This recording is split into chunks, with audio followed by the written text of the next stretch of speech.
হুজুর 7 নামে কোরবানি দেন, আজকে থেকে বাংলার কোয়েন না। হুজুর 7 নামে কোরবানি দেন, এটা আর বলবেন না।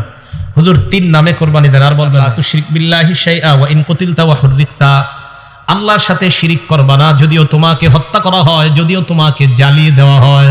বলেন, হত্যা করা হয়, জ্বালিয়ে দেওয়া হয়, আল্লাহর সাথে কি করা যাবে না? আল্লাহর সাথে শিরিক চিনেননি কারে কয়? গরু জবাই করছেন, জবাই করার সময় বললেন আব্দুল কাদের জিলানীর নামে জবাই করলাম, এটা কি শিরিক?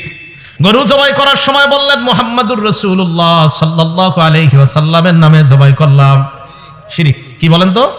শিরিক। যেই শিরিক করে তার উপরে আল্লাহ পাক রব্বুল আলামিন অভিশাপ দেন। মুসলিম শরীফ হাদিস নাম্বার 5018 নাম্বার হাদিস। এই হাদিসে রাসূল আকরাম সাল্লাল্লাহু আলাইহি সাল্লাম বলেন, লানাল্লাহ মান লাআনা ওয়ালিদা, ওই ব্যক্তিকে আল্লাহ অভিশাপ দেয় যেই ব্যক্তি তার মা বাবার অভিশাপ দেয়।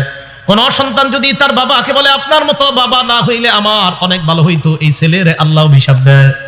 কোন ছেলে যদি তার মাকে বলে তুমি আমার মা না হইয়া অন্য কেউ মা হইলে ভালো হইতো, এই সন্তানকে আল্লাহ অভিশাপ দেয়। আসেনি এমন সন্তান?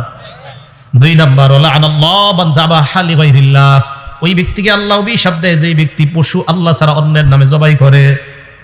হুজুর 7 নামে কোরবানি দেন, আজকে থেকে বাংলার কোয়েন না। হুজুর 7 নামে কোরবানি দেন, এটা আর বলবেন না। হুজুর 3 নামে কোরবানি দেন, আর বলবেন না। বলেন আমার সাথে, 7 জনের পক্ষ থেকে। সবাই বলেন, 7 জনের পক্ষ থেকে, 3 জনের পক্ষ থেকে, 4 জনের পক্ষ থেকে, আল্লাহর নামে। তাহলে 7 নামে না 7 জনের পক্ষ থেকে? নামে কার? এই ভুলগুলা কোরবানির সময় আর করেন না। একজনে ছুরি নিয়ে দাঁড়ায় থাকে, হুজুর 7 নামে, আর বললেন না এটা। হুজুর 7 জনের পক্ষ থেকে, আল্লাহর নামে। মনে থাকবে তো? যেই ব্যক্তি আল্লাহ ছাড়া অন্য কারো নামে জবাই করে তার উপরে আল্লাহ অভিশাপ দেয়।